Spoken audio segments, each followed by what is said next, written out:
Hey there. Just heading over to interview Richard Dale, my friend. He was able to borrow the Model 3 Performance during the time I was up in Wyoming. And I thought everybody would be interested to hear exactly what his thoughts are about actually having a Tesla for 6.5 weeks. He's driven fossil fuel cars up to this point, and of course, as you know, he's my autocross driver that I go with, and we do autocross every month. But this is the first time Richard actually had to drive a Tesla because his Corvette's sitting home in my garage. Have a listen to what Richard says and what he thinks about the Tesla. My name's Richard Dale. Yeah, so Richard is a friend of mine who has gotten me into autocross. And Richard did a lot of autocrossing, and you can probably see from my videos Richard's autocross epic driving. And he and I both drive in autocross, and we do that monthly here at the local place. But tell us, now you've been able to keep the Model 3 Performance here at your house. Let's talk about charging the car. We installed a 240 outlet for you, and we're using the mobile connector, which gives us 32 amps of charge current. And now you've used that. What's your experience there? Are you finding that it's easy to do? Is it difficult? What? Well, I'm finding it's a piece of cake once you get used to it. You have to work for whatever works for you, but in my case, just because you have a little range anxiety, and I found that's mostly internal in my head, that it does a lot better than you think when you think about it. Every 2 or 3 days, I'll just plug it in and just leave it plugged overnight, and it's no problem whatsoever, really. Tesla takes such good care of it. If you're going on a trip somewhere, it tells you, all you have to do is ask it, and it tells you where you can supercharge, and the whole trip. Makes it real easy. It's just, you're scared of it at first, like everything else that you're not used to. So let me ask this. So you charge it here locally. Have you ever gone anywhere and actually hooked it to the supercharger wherever you've gone? Only when I was you in a couple cases. I don't usually drive that much day in, day out. Yeah, so normally what do you keep it charged for? 70–80% of charge, couple 230, 40 miles, something like that? Yeah, it's pretty handy, and it's easy on the battery, and it covers about everyday usage you're going to use it. If you're going to go, we're in Flat Rock, Hendersonville, North Carolina, and if you go to Charleston, South Carolina, out on the coast, you might want to charge. You'll need to charge it somewhere there, but to get back home. But other than that, for any normal stuff you do, even if you drive 100 miles each way to work, you're covered. So you don't even think about it. Some people just come home and just stick a charge in every night, just as part of getting out of the car, and take it off of it. And it's as simple as, it takes about less than a minute to do that, and walk away from it. It takes care of itself. You use it every day. Do you take it places on errands and do those kinds of things? Absolutely. My normal car is a Corvette. It's set in a Dave's garage under with a little charger to keep it up, and so it's my everyday car. Although my wife has a Subaru Crosstrek, and I just take this car and do whatever I'm going to do. Go to the grocery store, whatever. So everybody knows Richard and I have swapped the Model 3 Performance that we drive on autocross with his Corvette. Now, I'm not driving his Corvette. It's sitting home in my garage, but Richard's been driving the Model 3 now for, what, 6 or 7 weeks while I've been out of town. Giving you a little experience to actually having an electric car of your own. So you've been able to charge it. Have you ever taken it for a day trip anywhere? And more importantly, have you tried the Autopilot on any of your trips? Well, purposely, Charlotte's a little over 2-hour drive, Charlotte, North Carolina, for me, and my wife and I took it almost to Charlotte the other day, and I'm basically a driver. I'm a sports car fan, so I'm happy driving a car. But Dave had showed me everything I needed to know about Autopilot, and he goes everywhere in Autopilot. Like a lot of times, I just put it in and hold its speed and don't Autopilot. But anyway, I promised myself, so I put it in Autopilot as soon as we left the house, and we ran it all the way for a couple hours each way, and Autopilot all the way back with my wife in the car. And I wanted to prove to her that it works, and it works very, very well. It covered us completely. I am told by other people it makes a trip a lot better on long trips. For as short a trip as that, I enjoyed driving it, but we went Autopilot both ways. It covered us, no problem, kept us out of trouble, and I just left my hand on the steering wheel so that, because every once in a while it gives you a prompt, and if your hand's on the steering wheel, you can answer the prompt rather easy. And the weird part about it is you kind of squeeze the steering wheel and you almost can move it up and down a little bit. And the car doesn't do anything when you do that other than it senses it, but it doesn't move the steering even though you move the wheel slightly. So everything you were scared of is not worth worrying about. It's very intuitive. And matter of fact, when I got into it, a lot of things were intuitive that I didn't think would be. And of course, it's computer driven, so it's like every other computer. There's a screen, and you go to this screen and you go into it, and it's the same thing of everything else you do. You're intimidated with it, but the fact is, it comes with a default that pretty well does whatever you want to do anyway in the first place. And once you get used to the car, just a little bit, you might want to change something. Then you go in the computer, you change that, and you might want to go and take it back out because you didn't like it, or you don't do anything, whatever suits you. And so you don't do this stuff every day. It's like everything else in life. You set your temperature in your house, you probably don't run and change it 3 or 4 times a day. And once you get it to suit you, you're happy with it. So it's not near as scary a situation as you might think it might be. So did Autopilot scare you at some time? Only once. Dave had an early beta on one of his cars, and we were going down the interstate, and we made sure nothing was near us, and we put it in lane change, and it changed like a maniac would change lanes, but but since then they've corrected that. It changes lanes very nice, thank you, just like any good driver would. So it's not intimidating at all now. It's well thought out, and it's been tried and true. Yeah, I remember we picked up my 2017 white Model X, and we were coming back from Charlotte, and I thought, you know, let's try this lane change thing. And this was very early software, well, 2017 software. Holy mackerel, it was like an e-ticket ride switching lanes. I didn't have, it kind of startled me, and I had the wheel, and you should have seen Richard. He was over there white as a ghost. So that was quite a fun event, I think. I thought we just bought it. But yeah, they have solved that. It's just as nice as you'd ever want to change a lane. So you took it on Autopilot, you drove down the road. How about your passenger, your wife? How did she deal with Autopilot? She loves it. She wants it. She's pretty much a car driver too, but she can recognize all the things that it does offer, and it offers a lot of nice things to it. Like I say, you might tend to actually see the scenery a little better with Autopilot. After a while, you do learn to trust it.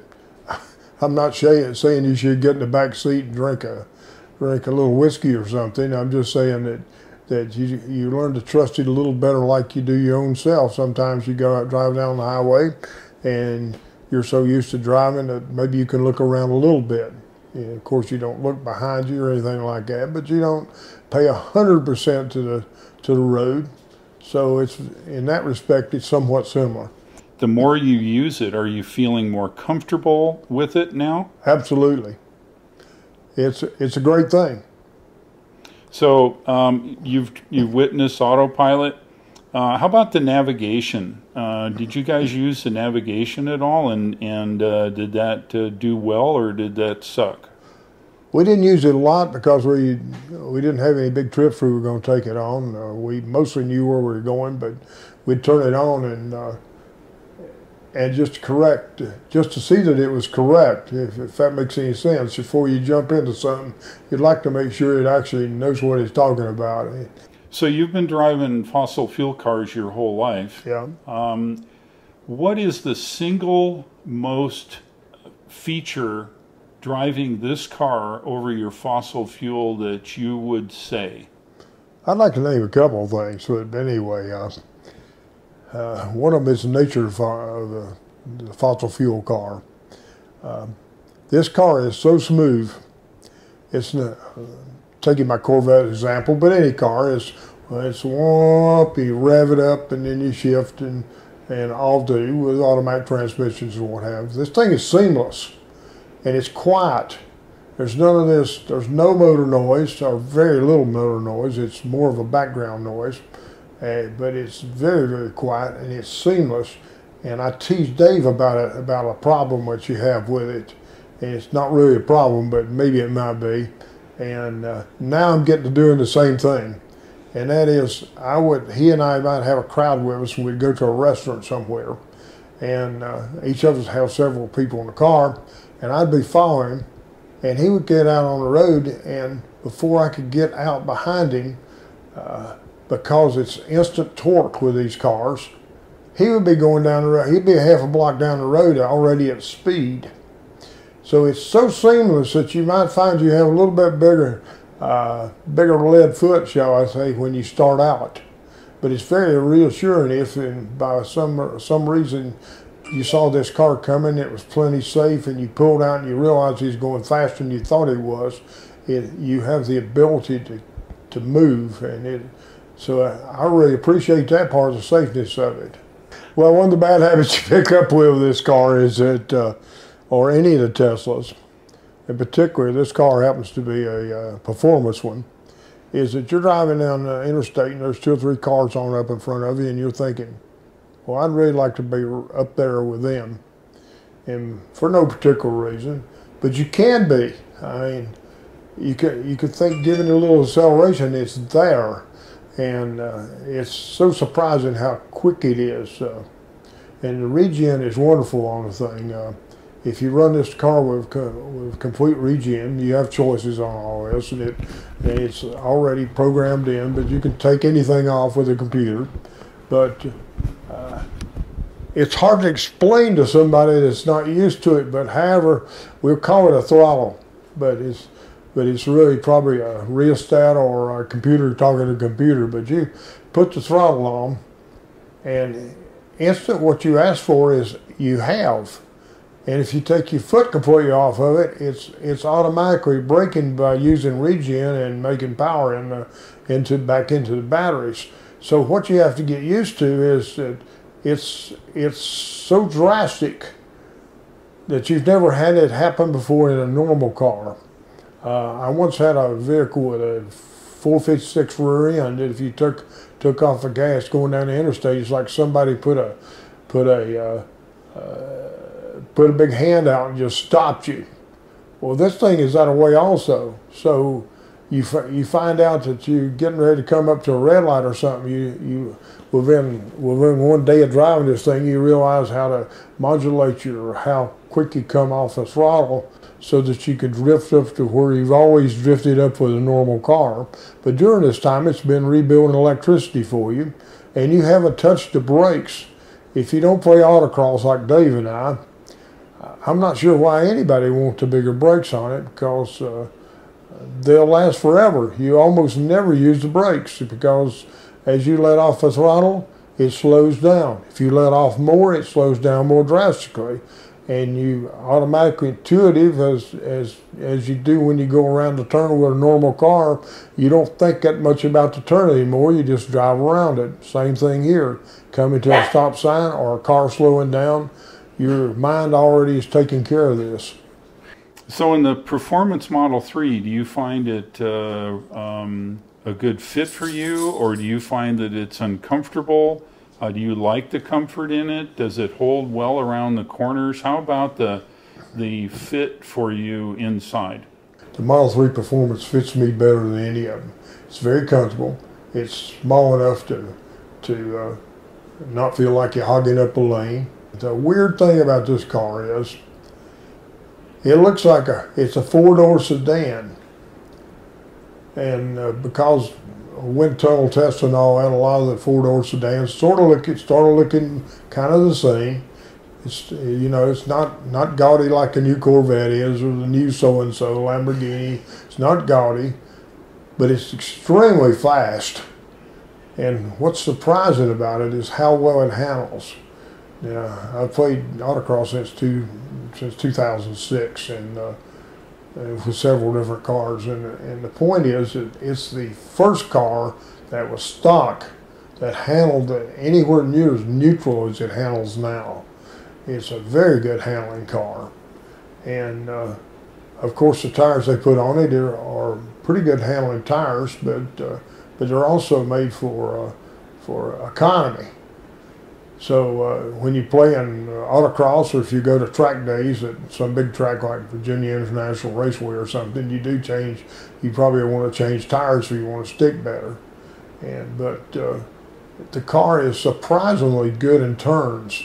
That really surprised me. It handles a lot of cars that are supposedly a little more supposedly sporty. And I spent quite a bit of money on a STI Subaru and a Corvette both trying to get them to handle because Detroit likes them to push. And I've said this before, Detroit feels like you turn the average human being loose, they want a car to push in a turn, which means that if you get into it too fast, it wants to go straight to the turn. The back end doesn't come out. Well, you spend a lot of money, time, and effort to make a car handle. And this car handles from day one. So that was a big surprise for me. If I owned this car, I wouldn't change anything about it. Let me get back to what you asked me. My apologies. Comfort, it's extremely comfortable. It's surprisingly comfortable. But it's a very comfortable seat that holds you, and you can make trips in it, and you won't be unhappy with it. But when you look inside, the interior is a little austere compared to what you got if you bought a new Mercedes or the latest Cadillac or whatever.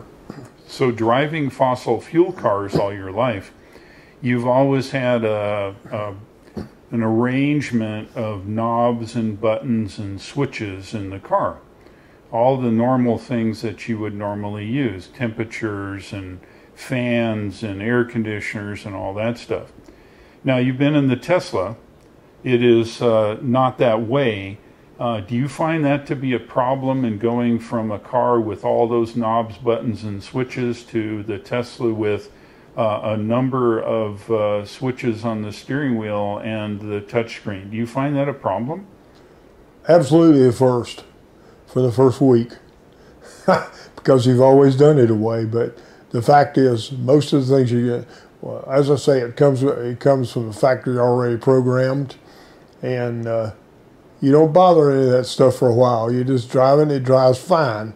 But you find that you can control the radio, how fast the cruise control is doing and all that stuff, and a lot of other things from the steering wheel itself. And that's not brand new. My wife's Subaru, you control the radio volume and the Bluetooth volume from the steering wheel. So it's not new, but you get into that. The point is, you seldom have to look at the screen. If I were changing anything about the car, I would, because I have it on the Corvette, which has a HUD, which puts the speed limit, puts the speed you're running up on the windshield, I would do that. Because the heads-up display. Heads-up display, because I find myself running in cruise control a lot of times in 45-mile-an-hour zones, because there's so much power and so much braking as you move the throttle just a little bit, that it's hard to hold a really solid speed sometimes, because you can just breathe a little harder and it jumps up 2 miles an hour, or vice versa. So a lot of times you put it in cruise control there. And the other reason you put it in cruise control is you don't really notice your speed, and you don't want to be looking down to your right to see your speed. It would be nicer if you could actually, this car needs it more than say the Vet does, because if you change the speed in the Corvette, you hear it groaning and working to change that speed. You don't hear that in this car. It's instant, and there's no big sound to tell you that, hey, we just jumped up 5 miles an hour. So beware if you buy one. You got to get used to that, or you might be in ticket land. I was on interstate, and I was talking to Dave in Wyoming, and so he said, well, let me look at cars. So you have a Tesla app you can put on your phone, and that's how you get in and out of the car. It opens and closes and unlocks it automatically when you walk away from it. And there's a backup card also. But anyway, so I'm driving down the interstate with my wife, and Dave looks at the app and he goes, "You're driving 78 miles an hour." Oops, busted. Yeah, Richard and I had a discussion about, I don't know what it was, but I looked at the app while I was in Wyoming, and I could, of course, see where he was. Now, of course, if you had kids or somebody you loaned your car to, you could actually monitor what they're doing. Perhaps they're doing the right thing or not. And being a parent or whatever, taking your car, it would be very good to know exactly what they're doing. Because as we all know, being kids ourselves, sometimes we do things that aren't quite right. I'm glad my parents didn't have that. Yeah, if your parents had that back when, you'd be in jail by now by them. Well, that's cool. So, and by the way, I lied to Dave. I might as well fess up now. He's in a good mood. I told him I was with the traffic. There wasn't a dang soul around me. Sorry, but it was fun. Well, see, that's the downside with this car, is the ability to want to be somewhere in traffic or on the road. First of all, to me, the car is very quiet, and there is no sensation of speed. Unless it's windy or something of that nature, or the road is very rough. Sometimes you can hear the road through the tires and have some feeling of how fast you're going. But in general, you can't really tell what speed you're going unless you look at the speedometer. Well, I just don't know how to convey to you that the acceleration on this car, if you stomp it to the floor, if you got a passenger wheel and you're going to try and demonstrate this car and act stupid, get it straight, you actually tell passengers to put their head back, because it snaps their head.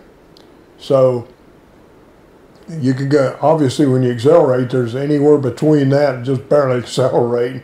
But out on the interstate, it's the easiest accelerating car you ever drove. If you're coming up on it and you need to get by this car because there's somebody coming 20 miles an hour faster than you are doing 90 miles an hour on the interstate, you can get by this car and think nothing of it. You can just zip and go. If you wanted to be somebody that they wouldn't like on the highway and doing stuff like that. But sometimes you get in the bind, or maybe you're trying to be nice and tractor and trailer's coming up on you. You can just touch it, and you're already clear of that car on the right of you. You're back in the right lane.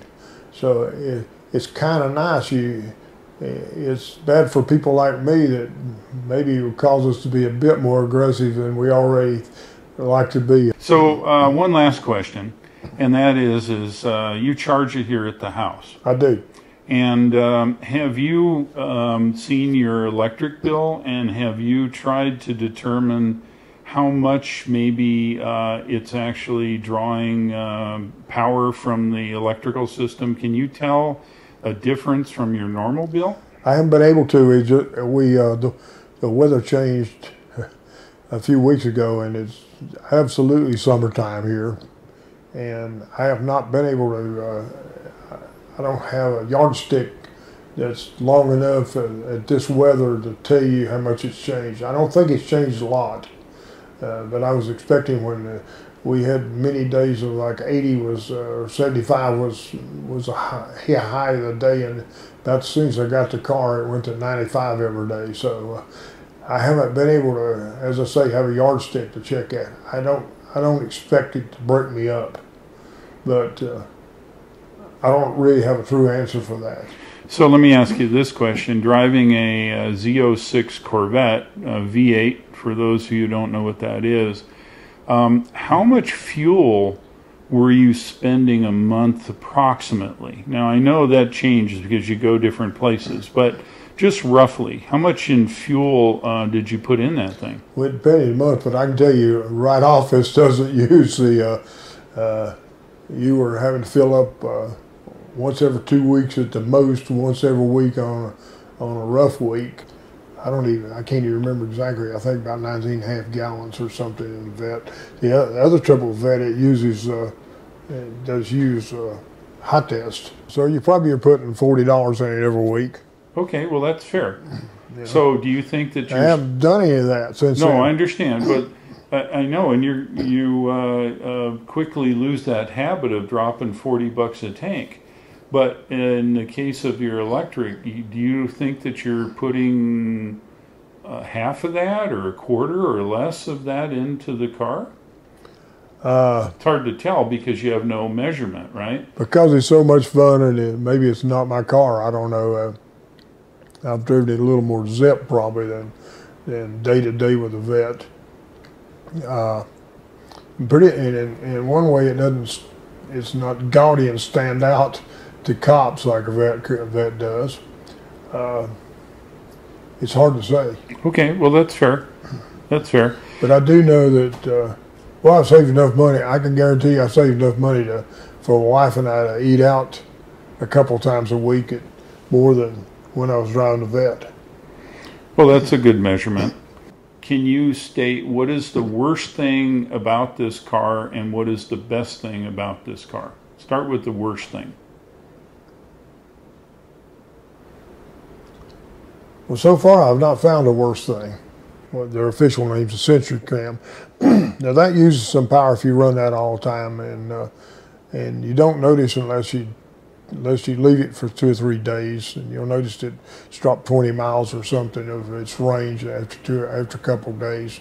But it runs the cameras all the time in sensory mode, and you can cut them off and all that, but it's kind of behooves you to leave them on.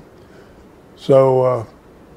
About the best thing? That would be my worst, and that's not a very bad thing. I'm not unhappy with this car in any way. I would trade my vet tomorrow on a Model 3 performance. It's absolutely amazing what a car that weighs that much can do effortlessly in electricity. So what's the best thing? How quiet and how effortless everything is about it. It's extremely safe. It's a very pleasant trip when you're in the car. It's not a trip that you dread. It's just a very pleasant experience to go somewhere in it. Well, that's fair. Richard, I thank you very much for giving us your opinions. And now that you've been able to drive the car longer than an hour or so when we go to autocross, I hope that you learned a few things. And thank you again for all this, and I'll check in on you later on. Thanks again. Well, thank you very much for the use of your car, Dave, and I hate like a Dickens to give it back to you, but I guess I'll have to. Thank you. You're welcome, and thanks again for taking care of it while I was gone. Well, I hope you enjoyed the interview with Richard. Richard is an experienced autocross driver, and he's got enough experience to know what he likes or doesn't like about driving. And I found it was quite interesting, some of his answers. If you're looking to buy a Tesla, the referral link shown here below will get you 1,000 miles of free supercharging. Thank you for watching. I'll look for you again, and take care.